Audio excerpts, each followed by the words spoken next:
Boa noite a todos os colegas, advogados e advogadas. Sejam muito bem-vindos à palestra virtual da OAB 249 com a doutora Fernanda Ferreira. Quero agradecer a presença de cada um de vocês, colegas, e dizer, antes de mais nada, que essa semana, esse mês, em comemoração ao mês da advocacia, nós estamos com diversos temas, diversas discussões propostas aí pela OAB 249. Teremos no dia 9 de agosto café com jovens advogados às 16 horas lá na casa. Teremos a ilustre presença da doutora Bruna Bezerra Federzoni, ela que é conselheira da Jovem Advocacia lá em São Paulo, e que irá prestigiar a entrega de carteira de ordem aos jovens advogados na quarta-feira, dia 9, às 16 horas, estão todos convidados. Na quarta-feira também, logo após esse evento, a doutora Vanessa estará no Momento Jurídico. É um programa que nós temos na TV Sun News, vai começar às 18 horas. A doutora Vanessa vai prestigiar a doutora Gabriela Mendes, que é presidente da comissão de, Carla, me ajuda, Direito Empresarial. Na quinta-feira, dia 10 de agosto, teremos a presença da doutora Thaís Borges, ela que é a precursora do canal @Tatá no Digital. Será uma palestra presencial e ela vai falar sobre crescimento ético na era digital. Quinta-feira, dia 10 de agosto, uma palestra presencial. Vocês podem todos ir acompanhando aí a movimentação da OAB 249 nos nossos canais, nas nossas redes sociais. Sejam todos muito bem-vindos. E agora, para falar sobre a palestra de hoje, com ninguém mais, ninguém menos que a doutora Fernanda Ferreira, uma amiga, uma pessoa que já está na OAB 249, já faz parte aí da OAB 249, uma advogada da qual eu tenho a honra de dizer que é moratense, que leva o nome de Francisco Morato para todos os cantos, é advogada desde 2008, é professora na ESA, tem um currículo extenso, vou puxar aqui, Fernanda. Vamos aqui.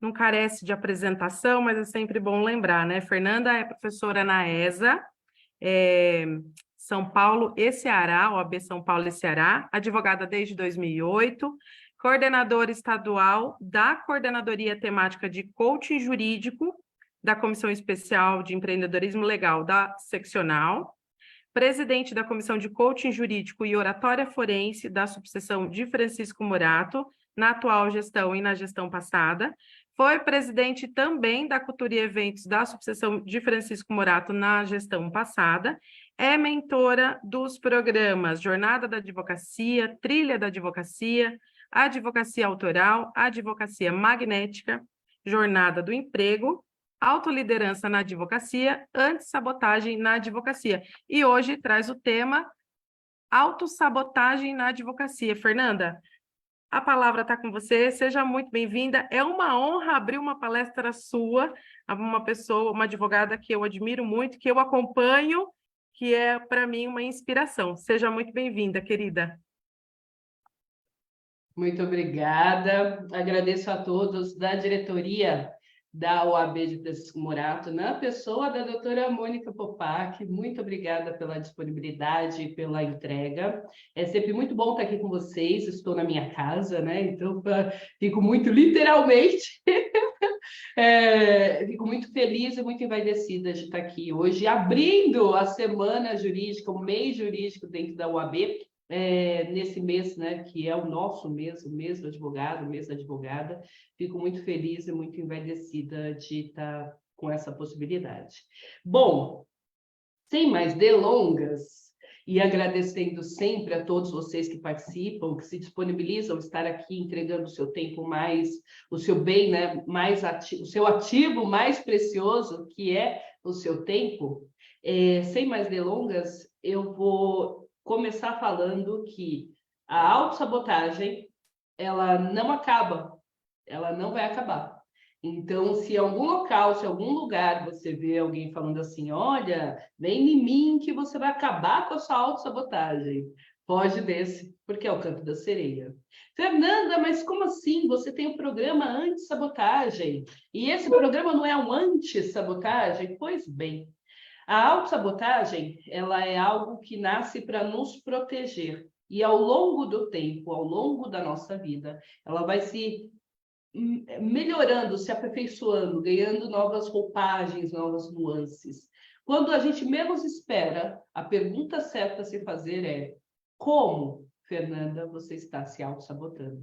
Porque sim, todos nós nos auto-sabotamos. Em algum momento, em algum estágio, em algum local, a gente está se auto-sabotando.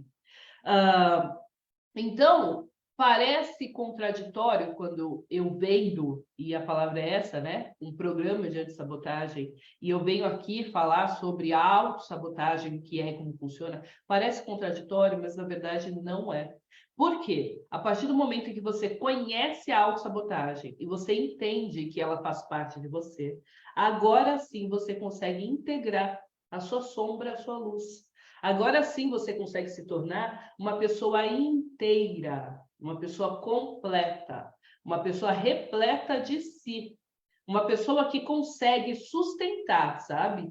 Mônica, a palavra é essa, consegue sustentar quem você quer ser, quem você decide ser. Então, o que acontece? Ao longo da vida, a gente, lá na nossa infância, teve alguma situação, algum caos, algo aconteceu e nós não tínhamos estruturas física, mental, emocional para lidar com aquela emoção, com aquele sentimento, com aquela circunstância. E imediatamente, numa proteção, numa projeção de proteção, o nosso cérebro, o nosso inconsciente, nós criamos algum subterfúgio. Esse subterfúgio, por exemplo, acontece e aparece muito naquelas pessoas que não conseguem entregar um projeto, porque esse projeto precisa estar perfeito. Se não estiver perfeita essa petição, a pessoa ela fica 15 dias úteis, que é o prazo civil hoje, né? O prazo civil hoje, ela fica 15 dias úteis elaborando, ruminando, baixando jurisprudências, assistindo audiências, lendo doutrinas. Ela fica ali 15 dias, sabe, morrendo naquela petição, morrendo naquela contestação, porque ela acha que não está pronta, porque ela acha que não está boa o suficiente. Isso é autossabotagem. Aquela pessoa que fala, eu não vou tomar café com as amigas porque eu não tenho tempo. Ai, amiga, eu não tenho tempo, eu queria tanto conversar, a gente precisava bater um papo, mas eu não tenho tempo, eu não tenho tempo, eu não tenho tempo. Essa pessoa que não consegue dar conta do seu tempo está no processo de autossabotagem. Fernanda, mas quando eu tenho um problema, eu vi aqui uma sentença improcedente, meu Deus do céu, eu não estava esperando isso, eu nem sei como eu vou falar para o meu cliente isso, porque eu tinha falado que era causa ganha. Eu nem sei como eu vou agir, como eu vou fazer. Essa pessoa pega e dorme. E ela fica com uma tremenda enxaqueca. E ela não consegue mais fazer nada porque ela está dormindo. E ela vai dormir literalmente, ou ela fica com enxaqueca, ou ela fica agoniada, ela fica com alguma dor. Ela realiza no corpo aquilo que a cabeça dela não está dando conta de resolver. Isso também faz parte da autossabotagem. Fernanda, o que mais? Bom, essa mesma pessoa, uma outra pessoa, recebeu agora a sentença de improcedente e ela também não tinha, ela também tinha vendido para o seu cliente, que seria uma causa ganha. E aí ela recebeu essa sentença de improcedente e não sabe como lidar com essa questão, não sabe como fazer a defesa, porque ela estava convicta que era, né, causa ganha, ela não sabe muito bem o que fazer, o que ela faz? Ela vai lavar louça. Ela vai se matricular num curso de pós-graduação, porque aqueles 38 que ela já fez e que ela tem o diploma emoldurado na parede dela, não bastam. Então, ela vai se matricular num outro curso de pós-graduação. Ela vai agora fazer faxina na casa, ela vai levar os filhos dela para passear, ela vai fazer outros casos que ela estava procrastinando, e aí ela arruma tempo, né? Começa a fazer. Essa afobação, essa ânsia por fazer outras coisas. Não, eu estou ocupada, eu estou ocupada, eu estou ocupada. O ocupadinho, né? Também está desenvolver em um quadro de autossabotagem. Fernanda, mas e aí? Eu me vi num desses exemplos. Se alguém aí se viu num desses exemplos, levanta a mão. Não, não precisa levantar, não. Não vamos nos acusar, né, doutor Messias? Não vamos nos acusar aqui. Se alguém aí se viu num desses exemplos, saiba que acontece.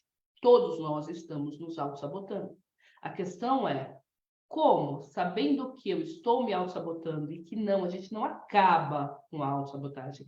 A gente entende que a auto-sabotagem faz parte da gente, que aquela é uma reação comum a mim. Então, eu ajo assim, eu realizo assim, eu me sinto assim, eu reajo assim.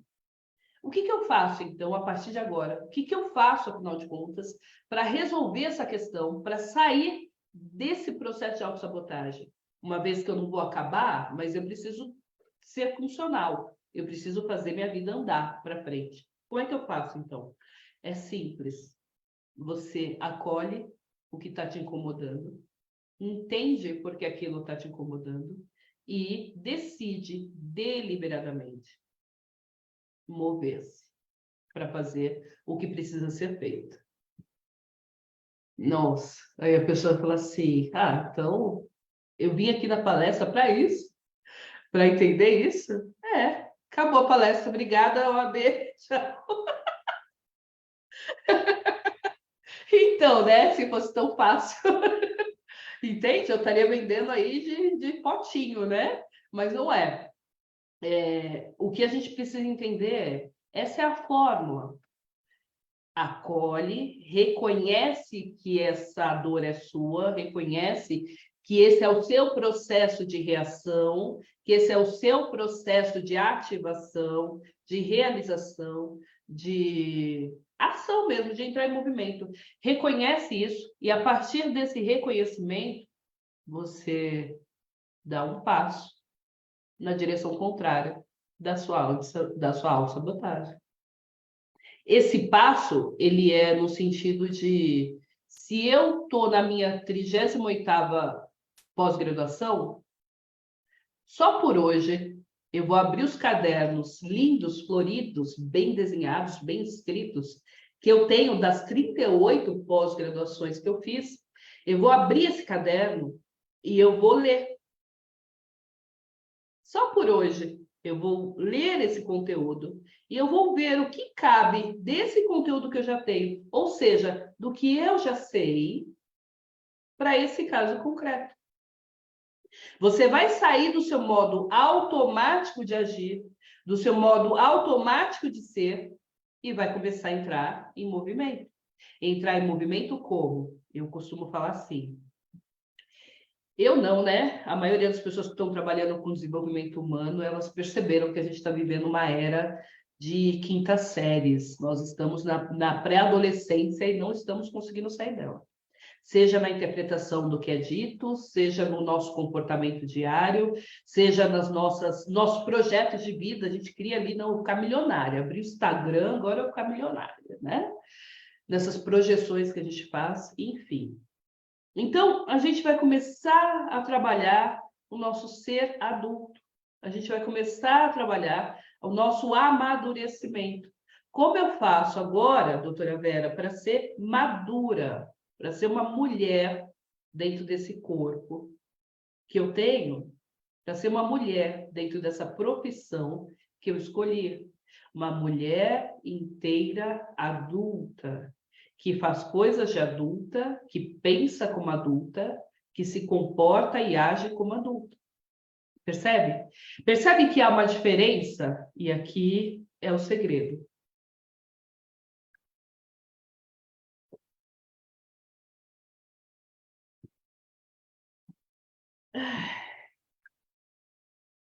Eu costumo falar que quando o silêncio bate é porque deu, né? Ele acertou o que tinha que acertar.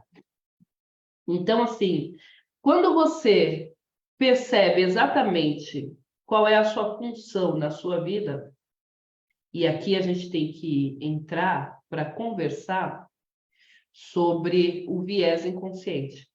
Quando a gente entende quem nós somos para além do que nós estamos fazendo. Ou seja, por que você escolheu a advocacia e não a magistratura?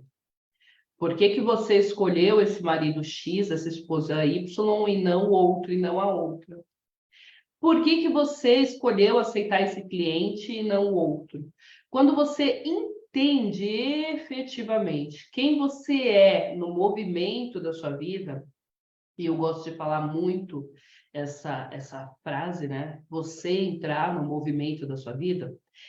Eu estou dizendo exatamente desse lugar, de você entender de uma vez por todas que, olha, ok, tudo que eu consegui fazer até hoje foi graças ao que eu estava fazendo, foi graças ao que eu pude fazer, foi graças a quem eu fui, foi graças a quem eu sou, né? Eu não consigo, a quem eu sou hoje, até hoje, eu não consigo fazer diferente, porque eu nem sei que é possível fazer diferente. A questão agora é assim, se você hoje perceber que é necessário que você entenda efetivamente que essa pessoa que está tomando essa decisão de reiterar a autossabotagem, porque agora sim ela tomou consciência. Vamos raciocinar. Você está vestindo a roupa, tá? Isso é lúdico. Então, você está vestindo a roupa de quem entendeu finalmente que estava num processo de autossabotagem. Agora que você entendeu que você estava num processo de autossabotagem, você agora vai perceber, dentro desses exemplos que eu trouxe anteriormente, falta de tempo, falta de achar a síndrome da impostora, né? Eu acho que eu não sou o suficiente, então eu tenho que fazer mais 40 pós-graduações, porque senão eu não sei, não sei. Nossa, o direito é muito difícil, eu tenho que fazer curso, curso do curso do curso, tá? É isso que essa legião, né, de ambiência dentro da internet está fazendo com a gente achar que tem que fazer todos os cursos do mundo. Enfim. Quem está falando é uma pessoa que vende curso, tá? Eu tenho uma escola, então estou no meu lugar de fala, tá bom? Quando eu começo a vestir essa roupa, ok, a Fernanda falou que não é se eu estou me auto-sabotando, porque sim, todos nós estamos nos auto-sabotando, tá? E eu vou te trazer alguns exemplos aqui de reais, né? Para você entender que sim, todos nós estamos nos auto-sabotando. Perfeito. Agora eu vou vestir essa roupa de que eu entendi. Eu vou sentar no meu lugar de adulta e eu vou decidir de uma vez por todas que essa vida que eu estou seguindo, essa vida do jeito que eu estou seguindo, então eu dei o exemplo do marido, da esposa, eu dei o exemplo de ser advogada e não magistrada, eu dei esse exemplo, certo? Ok, então isso tudo foram escolhas minhas. Ok?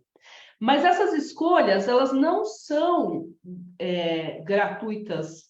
Elas não são escolhas, qual é a palavra? Não são escolhas aleatórias. Elas são escolhas que vêm de algum lugar. Fernanda, peraí, mas você está sendo muito profunda, eu não estou conseguindo entender. Então, doutora Mônica, antes da gente aprofundar, repete como é que as pessoas fazem para conseguir certificado, por gentileza, e como que as pessoas fazem para fazer perguntas e tudo mais, por favor. Para a emissão de certificado, indicar aqui no chat o nome completo e o e-mail. E para perguntas, podem levantar as mãos, e a doutora Fernanda também vai abrir para algum momento de perguntas, né, Fernanda? Então, fiquem todos à vontade, quem não quiser abrir a câmera e o áudio, pode enviar a pergunta aqui no chat, que depois eu replico. Sim, eu costumo falar assim, eu sou professora há 20 anos, tá? Então, querendo interromper a aula, não se preocupe, eu não me perco.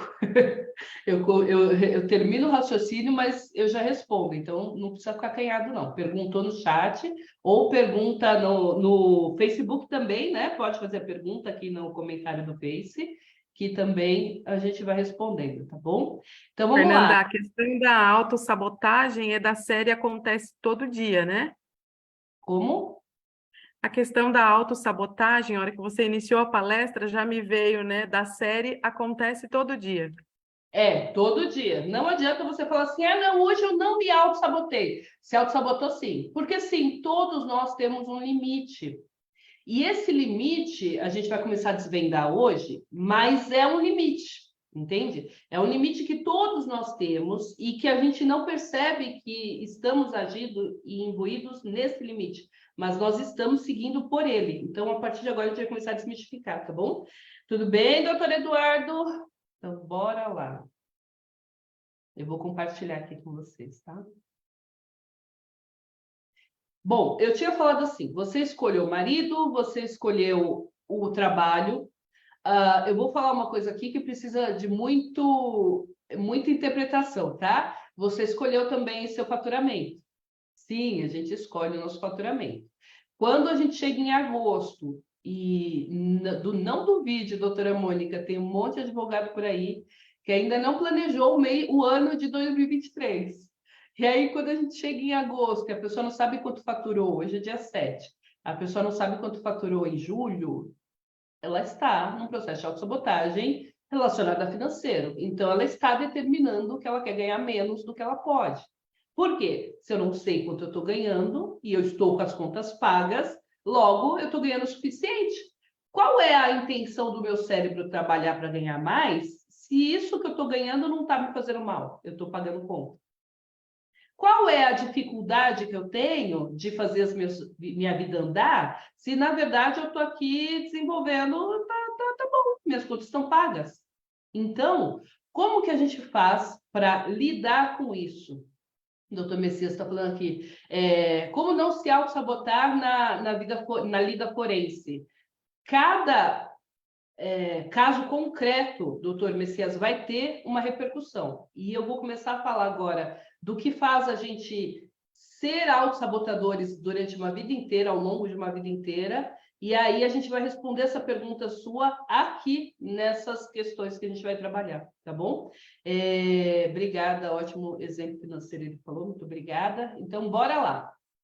Ó, a gente está aqui diante de uma tela do inconsciente coletivo, certo? Se a gente pensar aqui, no inconsciente coletivo, todos nós temos, ok. Você vai ver aqui que é um iceberg, né?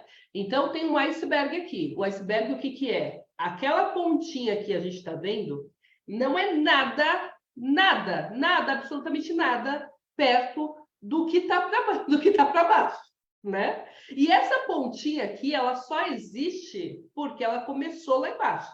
Então, ela não veio de cima para baixo, né? O iceberg, ele nasce de baixo para cima. Assim somos nós durante a nossa vida inteira.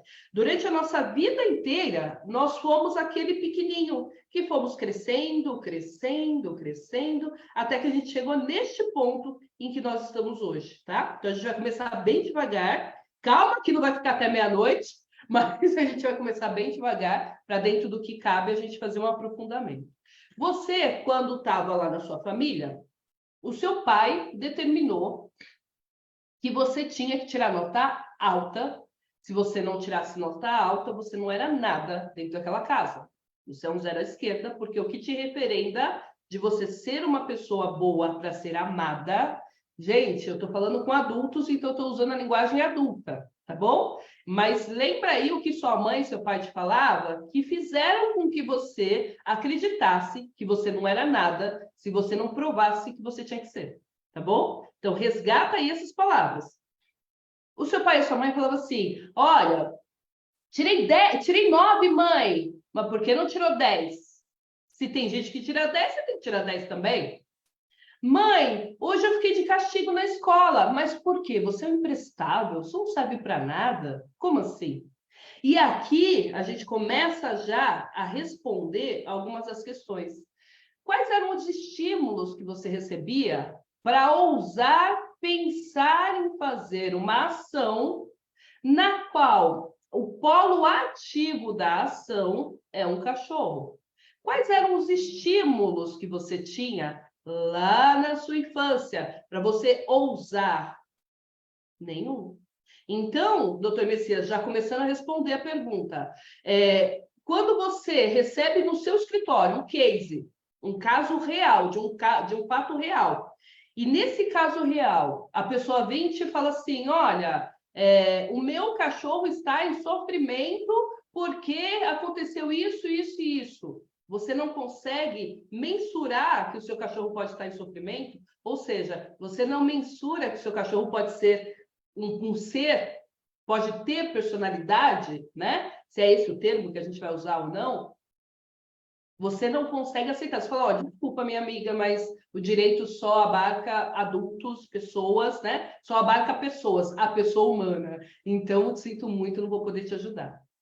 Percebe? Você não consegue nem mensurar, nem vislumbrar, a palavra é essa, nem vislumbrar uma possibilidade de colocar um animal no polo ativo, porque você está limitado dentro dos estímulos que você recebeu. Entende? Agora, Fernanda, mas você está indo lá na infância? Como assim? Não, gente, eu estou mostrando para você que o que você fala hoje, o que você faz hoje, repete, reverbera o que você trouxe lá da infância. E nós somos repetidores. O ser humano, ele é um repetidor. Nós somos repetidores, repetidores. Para a gente sair dessa caixa de repetição, a gente precisa de muito estímulo. E aí o estímulo já não é mais externo, ele tem que ser interno. Então, como é que começa a antissabotagem na nossa vida? Quando a gente entende, afinal de contas, que eu sou responsável por pensar e ousar. Muitos esquecem, mas o direito é uma ciência, né? No primeiro ano, a gente aprende que o direito é uma ciência, a ciência do direito. E a gente esquece disso, e a gente para de ousar. Para de ousar. Eu gosto do exemplo do Sobral Pinto, porque lá na época da ditadura, ele queria fazer a defesa dos presos políticos, e ele não sabia mais como fazer essa defesa. E o que ele fez? Ele se valeu de uma lei esparsa, que era a lei do meio ambiente, para dizer que se os animais tinham direito à vida e à dignidade, né, e à qualidade de vida, enfim, que os seres humanos colocados em prisões, mantidos ali nas prisões, tinham que ter, no mínimo, aquilo que eles garantiam pela lei ambiental, né? Pela lei ambiental, aquilo que eles garantiam. E ele conseguiu tornar a jurisprudência, ele conseguiu fazer a defesa dos clientes dele, justamente usando a imaginação, saindo daqueles estímulos que ele recebeu ou não recebeu. Entende? Então, relembra as conversas que você tinha. Eu tenho uma mentorada, eu sempre dou o exemplo dela, milionária. Ela chegou para mim para fazer uma mentoria e ela era milionária. Ela nasceu de berço milionária. Para você ter uma ideia, os aniversários dela eram todos na Disney, todos os anos. Assim, acho que desde quando ela nasceu, eu já ia para a Disney. Eu nem sabia o que era Disney e ia. E ela podia levar um amigo, sempre. E qual é a surpresa? Que ela, milionária, fez 18 anos, ganhou casa, carro, empregada, que sim ganha, né? Casa, carro, empregado. E qual é a surpresa? Quando ela passou na UAB, ganhou o escritório pronto, já ganhou uma carteira de clientes, porque sim, eles compram entre eles, né? As pessoas compram entre si. E quando ela constituiu família, que ela estava pronta para ser mãe, ela parou de trabalhar, ela não conseguia mais fazer as ações. Ela estava perdendo prazo, ela estava perdendo clientes, ela estava negando, ela estava abrindo mão de tudo. Qual é a surpresa? Que a gente descobre que ela estava com medo de repetir o que o pai dela fez com ela. E o que o pai dela fez com ela, né? De tão ruim assim? Ele só não estava com ela em nenhum aniversário. Ela não tem uma única foto de pai com o pai dela, e o pai pagava todas as viagens. O pai morava na casa, mas ela não tem memória do pai com ela, em nenhuma festa, em nenhum momento, porque o pai estava trabalhando para poder ganhar dinheiro.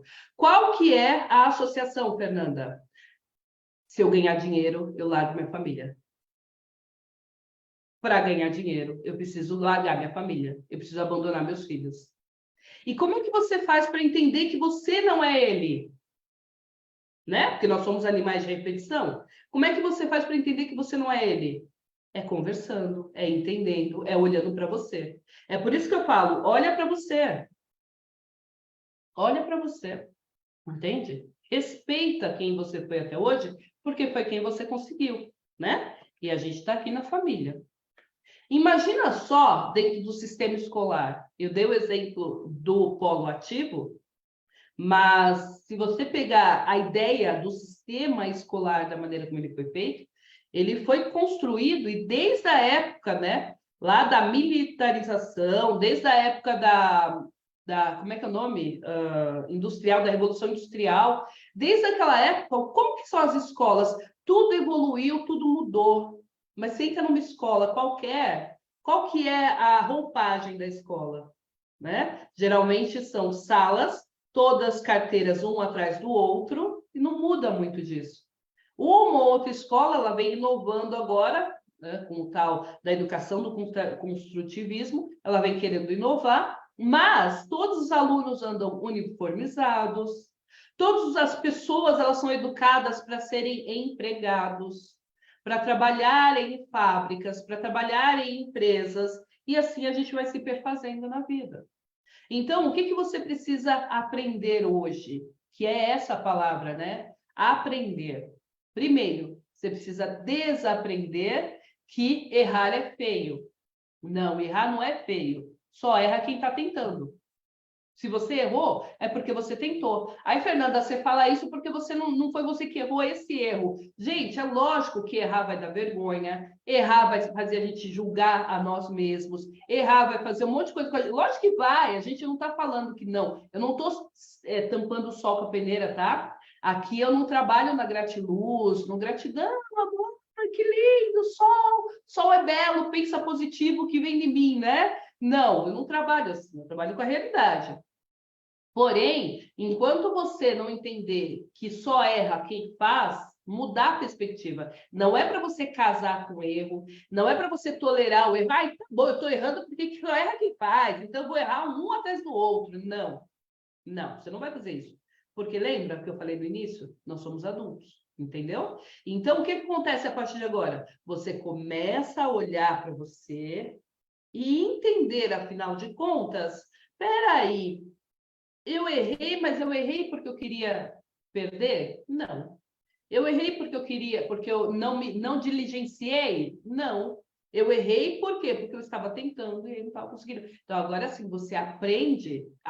Então, você desaprende, né? Então, você joga fora aquela questão de errar é feio, e você traz para dentro agora a questão de, ok, eu errei, mas todo mundo erra, eu não fiz de propósito e eu vou diligenciar para não errar mais esse erro.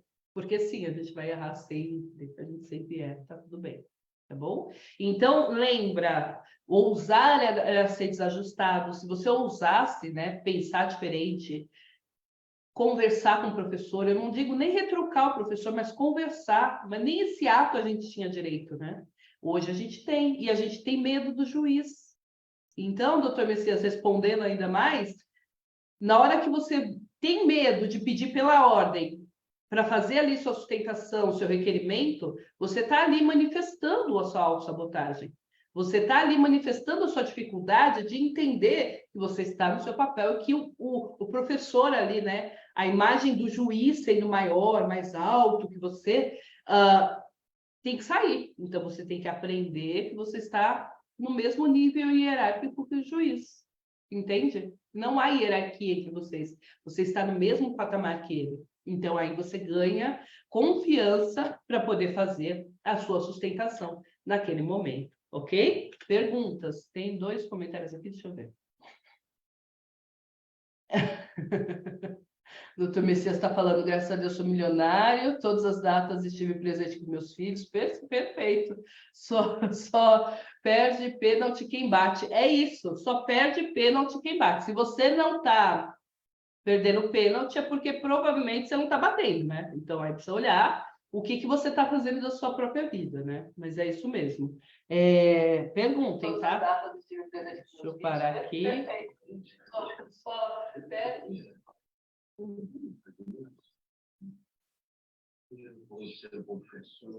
Doutor Eduardo vai falar alguma coisa? Não, acho que ele só abriu, né? Ah, levantou a mão? Então vamos lá. Oi, doutor Eduardo. Tudo bem? Patrícia. Olá, Ai, tudo bem.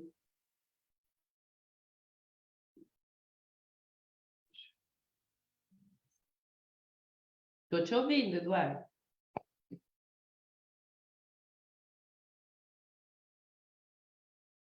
Acho que ele abriu o microfone e depois fechou novamente. Vamos ver se ele consegue se conectar. Doutor Eduardo Melo. Na chamada chefia, compareça à diretoria agora. Não? Então, eu vou baixar a sua mão. Se quiser falar depois, você levanta de novo, tá bom? Eu acho que deve ter aberto. Se quiser falar, levanta a mão que a gente pare e já. Aí, vai falar? Não? Tá bom. Então, tá bom. Se quiser falar, a palavra dá. consegui? Tá aberto o som ou não? Acho que não está aberto o som, tá? E agora sim. Agora sim, então é só para exteriorizar aqui meu prazer em te ouvir. É sempre muito positivo, agrega muito, né? E é sempre um prazer poder fazer parte das suas reuniões e das suas, né, exposições. Estou aqui com você. Hoje eu sou todo ouvido. Que Todo honra, ouvido. hein? Obrigada. É isso, é sempre muito positivo. Obrigado. Estou só ouvindo aqui, aprendendo mais um pouco. Perfeito. Um abraço, um prazer falar com você. Igualmente, obrigada. Bora lá, então. A gente viu aqui nos últimos tempos essa demonização que houve em relação à mídia. Mas será que a mídia é tão ruim assim? Não, né? A mídia é só um reflexo de quem nós somos. Opa, peraí, deixa eu fechar aqui. A mídia é só um reflexo de quem nós somos. Então, o que acontece? Quem nós somos? Nós somos essas pessoas que, em pleno século XX, ainda normaliza... Olha, presta atenção no que eu vou falar. Presta atenção. Ainda normaliza pegar uma novela e encontrar somente pessoas brancas bem-sucedidas. A gente ainda normaliza colocar numa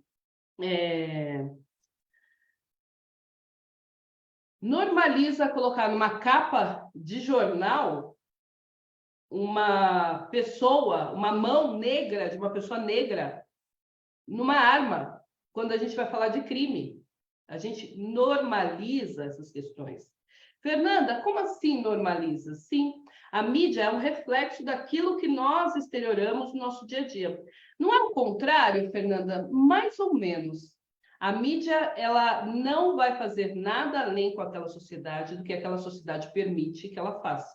Você pode pegar as histórias aí, muitos personagens reviveram do além porque as pessoas começaram a se mobilizar para resgatar aqueles personagens de volta. Então, quando eu, por exemplo, ascendo socialmente, quando eu chego nas grandes mesas, quando eu chego numa classe média, que eu vou frequentar os melhores restaurantes, nesses restaurantes, somente pessoas brancas estão sentadas à mesa comendo, e somente pessoas negras estão servindo, isso é um reflexo do que acontece lá, na mídia. Eu estou falando da vida real. Você pode ver aí, as publicidades, propagandas de condomínios, em sua extensa maioria, 90% delas, elas apresentam pessoas brancas, uma família tradicional brasileira brancas, né? E não pessoas negras. E quando você chega nos coquetéis desses mesmos condomínios que vão sendo lançados, você tem ali da porta o porteiro branco, o valet branco, o porteiro negro, o valet negro, e lá dentro as pessoas que estão servindo negras e as pessoas que estão recebendo foram convidados para aqueles coquetéis brancos. Entende? Então, quando você vê isso na novela, ela está refletindo o que a gente está vendo na sociedade. Então, a gente precisa, primeiro, normalizar colocar pessoas negras em ambientes que são de todo mundo, de todos nós. A gente precisa, primeiro, igualar a educação, a sociedade como um todo, para que a gente possa, primeiro, falar abertamente sobre o racismo. Se a gente puder falar sobre o racismo abertamente, a gente consegue desconstruir o quanto que o racismo é nocivo. E esse racismo velado, ele é mais nocivo ainda. Eu, Fernanda, né, com a pele clara, totalmente negra com a pele clara, assumi agora os meus cabelos crespos. Agorinha. Faz na pandemia eu pude assumir meu cabelo crespo. Por quê? E se você me acompanha das lives, você vai ver que meu cabelo foi encrespando nas lives. E eu não deixei de fazer live, porque meu cabelo já estava encrespando. Encrespando, o que eu falo é assim, meu cabelo estava vindo para o natural, né? Ele estava vindo para o natural, porque até então era progressiva. E hoje, esse início de ano, assumida, né? Inclusive nas postagens, inclusive nas fotos para palestras, o meu cabelo crespo, eu recebi agora, né, recentemente, comentários de: nossa, eu prefiro você com cabelo liso. Nossa, mas eu preferia você antes com cabelo liso. Interessante. Então, assim, não se iluda achando que você está vivendo num mundo cor-de-rosa, porque não. O racismo existe, o machismo existe, e tudo que a gente vê na novela exacerbado, nas mídias exacerbado, nada mais é do que o reflexo do que está aqui, ó, no chão, do que está aqui na sociedade. Camuflado, bem escondidinho, a gente finge que não vê. Vamos fingir que não está vendo? Vamos fingir que não está acontecendo? Entendeu? Então, vamos primeiro entender que nós somos racistas e machistas. Primeiro, nós, todos nós. E aí a gente reconhece isso na gente, assim como a autossabotagem. E aí a gente começa a falar assim, peraí, então quer dizer que eu não tenho sucesso porque eu sou negra? Isso também fica ecoando. Porque se você pode ir por esse lado também. Entende? Aí o que você tem que fazer? Não, peraí, tá bom. Sabendo que eu estou numa mídia, num local racista, o que eu tenho que fazer? Eu tenho que entender qual é o meu papel. E aí eu tenho que trazer o meu lugar de fala. Até uma palavra que eu acho pesada, mas eu tenho esse peso de provar que sim, a gente tem capacidade igual. Entendeu? Sim. Então, a gente tem que se esforçar um pouquinho mais, olha que absurdo, até a gente conseguir falar sobre o racismo, sobre o peso que se coloca sobre a pessoa negra quando ela ascende, quando ela cresce, a cobrança que se tem ali. Vai a doutora Mônica cometer um erro e a Fernanda cometer um outro erro? Gente, não tenha dúvidas. Os dedos que apontam para a Fernanda são muito maiores. E não é consciente. Não é. Entendeu? Não é consciente. Por isso que a gente tem que começar a falar. Quanto mais a gente falar, mais a gente vai ter chance de resolver. A gente só cura o que a gente sabe. Por isso que, quando a gente falar sobre autossabotagem, e eu estou fazendo questão, né, de levar para as OABs esse tema da autossabotagem, quando a gente falar sobre ele, é para a gente entender que quando eu perco a causa, eu não estou perdendo a causa só porque eu fui tecnicamente ruim, mas é porque eu não tive coragem de pedir pela ordem. Porque eu lembrava sempre que eu ia levantar a mão para pedir pela ordem, eu olhava a sala da audiência trabalhista lotada de advogados, e todos os advogados com bico, já viu, doutora Mônica? Fica assim, a pauta está atrasada a pauta, ai meu Deus, sabe? Ficar batendo pezinho, aí você pega um juiz que não está nem aí, está cansado também. E aí eu olhava assim, via aquela sala de audiência lotada. Aí eu lembrava que quando eu levantava a mão para tirar dúvida na escola, uma vez um professor me zoou. Não foi os alunos também me zoavam, mas uma vez um professor me zoou. E aí eu olho para o juiz e falo, não, o juiz vai me zoar. Porque eu vi na audiência anterior o juiz falando, colocando o advogado abaixo do cachorro, né? entendeu? Então, assim, esse processo de autossabotagem ele vai sendo construído, né, doutora Iris? Vai sendo construído ao longo do tempo em que a gente não se dá conta, a gente não se permite olhar. Vamos olhar? Somos advogados. Vamos olhar. Olha para a Revolução Industrial, olha para essa revolução que nós estamos vivendo hoje. Qual não é a surpresa quando a gente vê a inteligência artificial agora trazendo Elis Regina para a vida? Qual não é a surpresa quando a gente, nessa altura, tem que começar, peraí, se trouxe Elis Regina para a vida para falar de algo que ela era contra, inclusive tem um áudio real dela, de uma entrevista real dela, de que ela era contra a trabalhar para esse tipo de pessoa, e a filha dela autorizou e participou, né? Quais são os direitos da personalidade pós-mortem? Quais são os direitos? Percebe? Então, tudo isso vem sendo trazendo, vem chegando para a gente, e a gente tem que estar aqui acordado. Enquanto a gente está dormindo no berço esplêndido do nosso mundinho cor-de-rosa, a gente não está se dando conta que o direito é vivo. E enquanto eu não olhar para mim e perceber assim, tá bom, vai, minha ousadia, então, não é sem noção. Eu querer questionar o direito da personalidade da pessoa pós-mortem não é sem noção. Então, eu não sou uma estúpida porque eu estou questionando isso.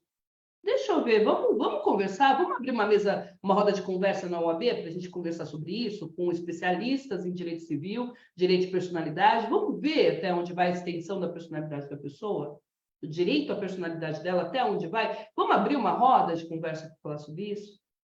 Não. Se eu acho que errar é feio, se tudo que eu penso é uma estupidez, porque minha mãe, meu pai, quando eu cresci, meus professores, meus amiguinhos, tudo sempre falaram que eu era uma estúpida, então eu não vou falar. Fernanda, você está trazendo tudo isso aqui para mim, para quê? Primeiro, para você descobrir que você não trata você se você não olhar para dentro. E é dentro. E é dentro. É como se um cliente chegasse até você agora e falasse assim para você, doutor, eu tenho aconteceu isso. O cliente não chega assim para a gente, ele fala assim, aconteceu isso. O que você, advogado competente, tem que fazer? Ah, então deixa eu observar. O que é isso? Aí eu vou falar, eu vou ver se tem, né, objeto jurídico ou não. Ah, disso que ele está falando. Então, eu vou transformar isso, que é uma palavra abstrata, né? Uma palavra grávida, pode ser o isso, eu vou transformar no objeto real, objeto palpável, né? Ainda que não seja tangível, mas é identificável. Ok. Então, agora, deixa eu entender. É um objeto jurídico? Eu consigo fazer direito com isso? E é uma extensão disso? Tem dano? Não tem dano? Esse dano moral. Olha só, alguém entendeu em algum momento, algum advogado entendeu em algum momento que ele cria a própria realidade. E aí, sabe o que ele fez? Ele falou assim, peraí, essa pessoa está sem a mão por um acidente de trabalho. Então, não é só o dano moral, porque o dano moral é emocional. Mas peraí, tem o dano estético também. O quanto estar sem a mão representa para essa pessoa na sua estética. Ah! Vamos buscar aí desde quando se fala em dano estético? Vamos colocar aí 90 para... Acho que não antes de 90, né? Eu acredito que não, eu ainda estou indo muito longe, eu acho. Percebe? Dano estético, existe. Existe. Dano moral para a empresa. O quê? Empresa, personalidade jurídica com dano moral? Sim. Mas quem fez isso? Quem entendeu que precisava romper com essa lealdade ancestral. Lembra da minha mentorada que ia para a Disney? Ela não precisa ser o pai dela. Ela não precisa se ausentar da vida do filho dela para ela ter dinheiro. Basta ela entender como gerir bem a advocacia dela. Como que ela vai fazer? Basta ela encontrar estratégias cabíveis para que ela possa ser uma excelente gestora e uma excelente mãe. Gente, vem cá, vem cá, vem cá, vem cá. Você não precisa mais escolher. Não precisa mais escolher. Entendeu? A vida é larga. A vida é abundante. A vida é maravilhosa. Você não precisa mais escolher. Ah, eu vou ser uma boa mãe ou vou ser uma boa empresária, advogada? Não, você pode ser tudo. Tá? Ah, mas eu vou ser com excelência tudo? Eu não sei o seu nível de excelência. Coloque você o seu nível de excelência e seja o máximo que você consegue ser em cada uma dessas coisas. Não tem referencial. Eu não vou ser uma mãe igual a doutora Mônica. Não tem como, eu não sou ela. Eu não sou ela. Já começa por aí. Então, que tipo de mãe eu vou ser? A melhor que eu consigo ser, dentro do que eu me permito ser, com as minhas lentes. Com as minhas lentes.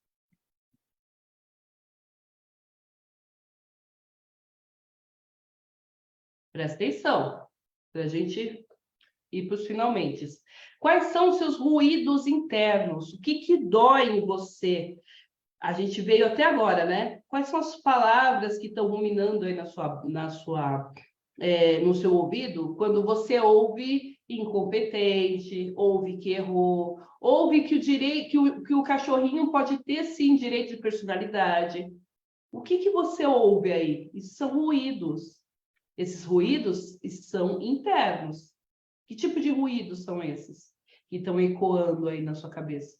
Não, a Elis Regina, o quê? Está falando? Como a gente ainda está muito latente essa questão política, né? Então, a pessoa ouve isso, a depender de como ela está no momento político dela, ela já vem com sete bombas, né, na cabeça. Não, mas foi lindo o comercial.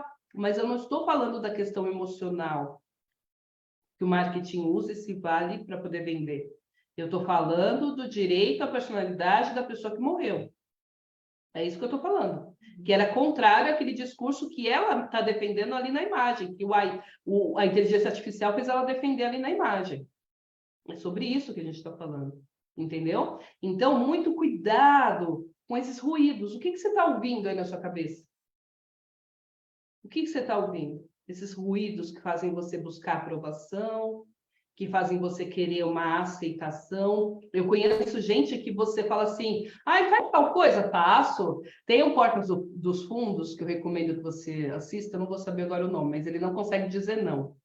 Ele não consegue dizer não. E aí, ele casa com ele começa a casar com uma pessoa porque ele não conseguia dizer não para essa pessoa. Aí depois ele começa a dar dinheiro para essa pessoa porque ele não consegue dizer não para essa pessoa. Aí ele começa. Aí uma coisa vai desencadeando a outra, que vai desencadeando a outra. Quando vai ver, ele vai comprar um amendoim, por exemplo. O amendoim é R$1, mas ele só tem uma nota de R$50. E aí ele dá a nota de R$50, o cara fala que não tem troco, ele fala, ah, tudo bem. Porque ele não consegue dizer não.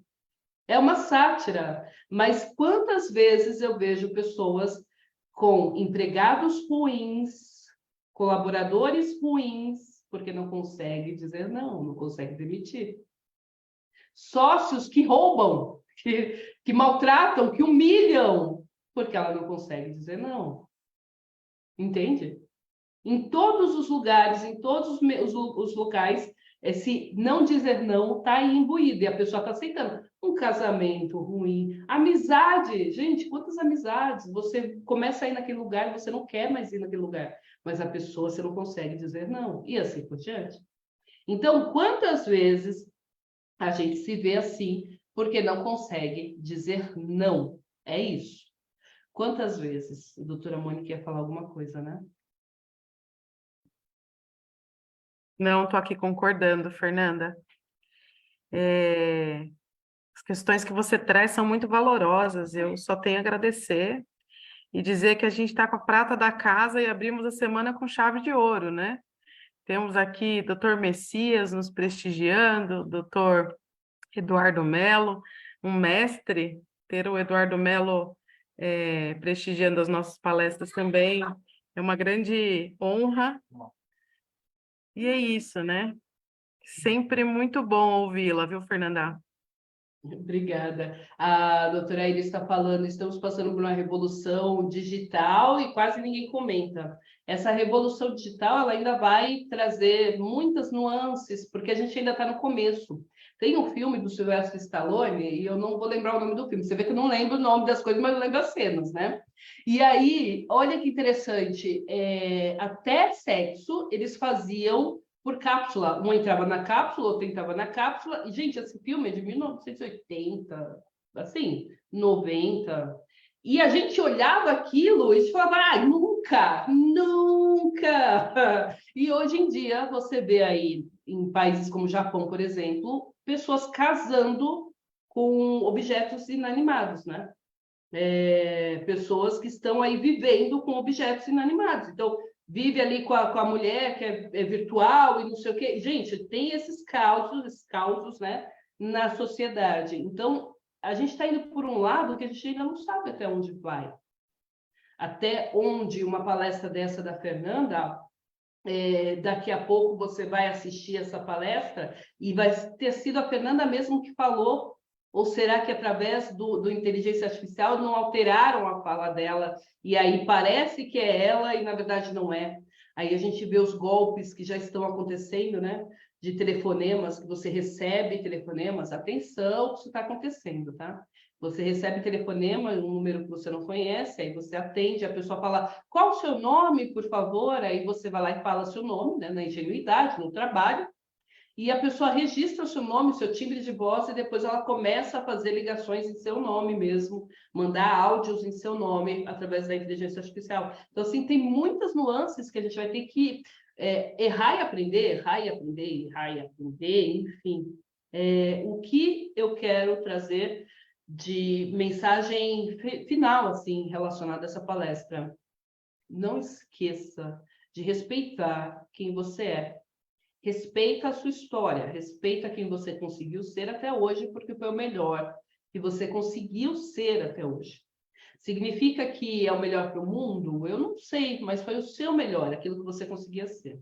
Sabendo disso, agora respira fundo e toma uma decisão de quem você quer ser daqui para frente.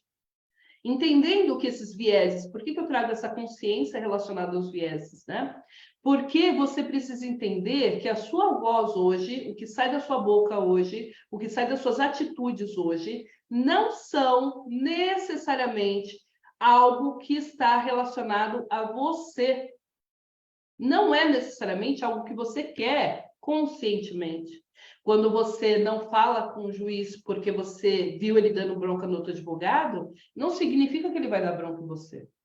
Não significa. Mas enquanto essa vozinha, se for um ruído no seu inconsciente falando que você não fala, porque você vai passar vergonha, vão humilhar você, vão rir de você, e não sei o que, né? Enquanto tiver essa vozinha aí na sua cabeça, o que vai acontecer? Vai acontecer que você não vai prosperar, não vai caminhar. Você vai sempre bater numa margem. E quem está colocando essa margem hoje, uma vez que você é adulta, é você. Sua mãe não está mais colocando essa rédea, seu marido não está mais colocando essa rédea. Inclusive hoje, 17 anos da Lei Maria da Penha, uma lei que mudou a sociedade e que vem mudando a sociedade todos os dias. Então, se o seu marido está colocando a rédea em você, liga 180, liga 180. Porque sim, a gente tem mecanismos hoje, inclusive de proteção e defesa da mulher, para que ela possa se libertar dessas amarras, sempre com paciência e consciência. É isso. Eu sempre digo, reverbera comigo, porque é exatamente isso que eu espero da humanidade, que a gente consiga ser cada vez mais humano. E uma vez que eu deixo a minha voz, eu autorizo a minha voz a sair, a minha luz a sair, você reconhece a minha luz de humanidade e deixa e autoriza a sua luz e a sua voz sair também, porque sim, a gente troca energia o tempo inteiro. Ok? Obrigada. O tempo inteiro, trocamos energias o tempo todo. O doutor Messias, ele acabou saindo porque tinha outro treinamento agora às 19 horas, pediu desculpas, parabenizou pela palestra, mas ele tinha falado aqui atrás, se eu consigo pegar o comentário dele, que o mundo está mudando em relação à questão do racismo, né? Do racismo estrutural. E aí eu não assisto, mas eu vou colocar aqui o que o colega escreveu. A novela principal da Globo está mostrando o contrário. Não precisa comentar para não gerar polêmica. Eu realmente não acompanho a Eu não novela tô da Globo. assistindo, desculpa te interromper, eu não estou assistindo novelas atualmente, mas até onde eu assistia, as pessoas negras. Inclusive, tem muitas novelas que você vai ver, as pessoas, todas as empregadas da novela, de todos os núcleos, são negras, né? Todas. Doutor Messias voltou. É uma pena que isso ainda se repita, né? E que a gente tenha que tratar desse tema ainda tão delicado. Mas acho que a doutora concluiu aí com maestria a tua fala. Acredito que sim, a tomada de consciência é o primeiro passo para uma advocacia mais saudável e para uma vida mais saudável, né? A doutora aborda aí o tema com bastante amplitude, porque não fala só da vida do advogado, mas fala da tomada de consciência de vários aspectos, né? Só tenho a agradecer, doutora. Quero que faça suas considerações finais e, e depois eu retomo aqui a fala para fazer o encerramento. Ótimo. Doutor Messias abriu a câmera, não sei se ele quer a palavra, se quiser pode vir, meu amigo. Realmente a gente precisa conversar sobre isso. Bom, o que a gente observa quando a gente fala sobre o tema da autossabotagem? Ela existe. Se eu sei que ela existe, se eu sei que é algo de como eu estou me autossabotando e não se eu estou me autossabotando, você vai começar a observar aquilo que você quer efetivamente. Se você pegar um atleta de alta performance, esse atleta de alta performance, ele vai ter aqueles momentos em que ele vai ficar com preguiça. E aí, o que ele vai fazer? Ele vai olhar para ele e vai falar, não, a minha meta, o meu objetivo é aquele. Então, ele iria se auto-sabotar se ele não entrasse em movimento naquele momento, mas ele vence a auto-sabotagem naquele momento. Ele coloca a autossabotagem onde ela tem que estar, que é no local dela, que é no local de acolhimento. Tá bom, eu estou cansada agora, mas primeiro eu vou treinar e depois eu dou uma série que eu vou assistir, depois eu dou um descanso que eu vou fazer, depois eu como um docinho, né, porque eu estou aí com vontade. Enfim, você percebe, você conversando com essas pessoas de alta performance, você percebe que elas negociam com elas, que elas barganham com elas. Mas não é nesse negociar raso, de eu vou ficar a semana inteira de dieta e final de semana eu vou chutar o balde. E aí todo aquele quilo que ele emagreceu durante a semana, não. É uma negociação madura, adulta. Peraí, eu não vou perder tudo o que eu fiz durante a semana me esbaldando agora no final de semana, não. Qual é a identidade que eu estou criando? Quem é a Fernanda que eu estou desenhando agora? Bom, a Fernanda que eu estou desenhando agora, ela cumpre a palavra dela com ela mesma. Perfeito. Então, agora o que eu vou fazer? Eu vou fazer o que precisa ser feito. Então, você vai lá e faz o que você precisa fazer. E não precisa fazer com dor. Tudo, gente, tudo que está muito pesado, reveja. Ou reveja a estratégia, ou reveja até mesmo o pedido que você está fazendo, o objetivo que você está traçando. Será que esse objetivo que você está traçando é um objetivo seu? Eu já tive mentoradas que saíram da advocacia porque realmente a advocacia não era para elas. Elas estavam ali na advocacia justamente porque o pai, a mãe, o tio já eram advogados. É uma linhagem de advogados, então é natural para ela ser advogada, então eu sou advogada. Não precisa nem pensar. Percebe? Então, por isso que esse autoquestionamento, esse olhar para você e falar, peraí, essa voz que eu tenho é minha?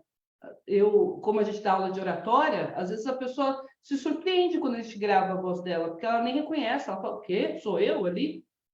Não. Antes das gravações, eu não me via dando aula, então eu não sabia como era dando aula. Eu gostava desse lugar, eu gostava de ministrar palestra, eu gostava de estar aqui, eu gostava de mim, né? Falando, fazendo. Mas quando eu me vi no palco, quando eu me vi na câmera, eu falei, uau, eu levei um susto. Eu levei um susto, porque eu não sabia, eu não conseguia entender. Entende? Então, até você casar a imagem que você tem na sua cabeça de você mesmo com a imagem real que está ali acontecendo, leva um tempo. E esse tempo precisa ser respeitado e precisa ser acolhido. Então, a gente vai ter recaídas no nosso processo de antissabotagem? Vai, tá tudo bem, é só por hoje. Só por hoje você respeita e acolhe e muda. Só por hoje você respeita, acolhe e muda. Quando for amanhã, você está só acolhendo e já faz diferente. Você já faz diferente. Você já consegue falar, olha, procrastinação, agora eu não vou procrastinar, agora eu não vou te atender, porque agora eu estou convicta com o meu objetivo, convicta com o que eu quero, como eu quero, e assim por diante. É isso. E eu agradeço novamente a diretoria da UAB de Francisco Morato, doutora Carla, doutora Vanessa, doutora Mônica, muito obrigada pela disponibilidade sempre. Enfim, muito honrada e muito feliz hoje, Maria da Penha, a lei faz 17 anos, a gente precisa lembrar disso, e qual não é a surpresa quando a gente olha para uma mulher que precisou sofrer tudo aquilo para ter uma voz ouvida, né? Então, atenção, atenção. Então, agradeço também a todos que participaram. Muito obrigada. Me deixo muito feliz e honrada de estar aqui. A honra é toda nossa. Abrimos, sim, o mês da advocacia com chave de ouro, com Fernanda Ferreira, que é prata da casa.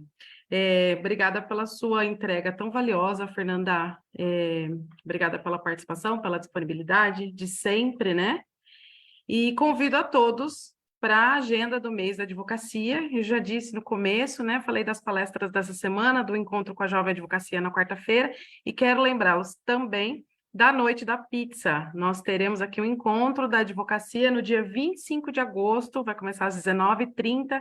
Os convites já estão sendo vendidos, estamos já no segundo lote. O ano passado foi um sucesso o evento, e esse ano eu tenho certeza que vai ser ainda muito mais grandioso.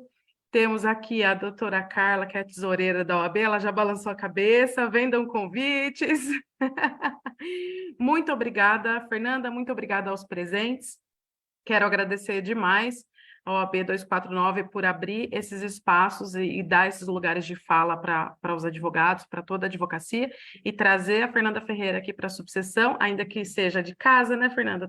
Arrumar um lugarzinho na agenda da Fernanda, dificílimo. Gente, um grande beijo, boa noite para vocês, até mais. Obrigada, tchau, tchau, beijo, beijo. Até logo.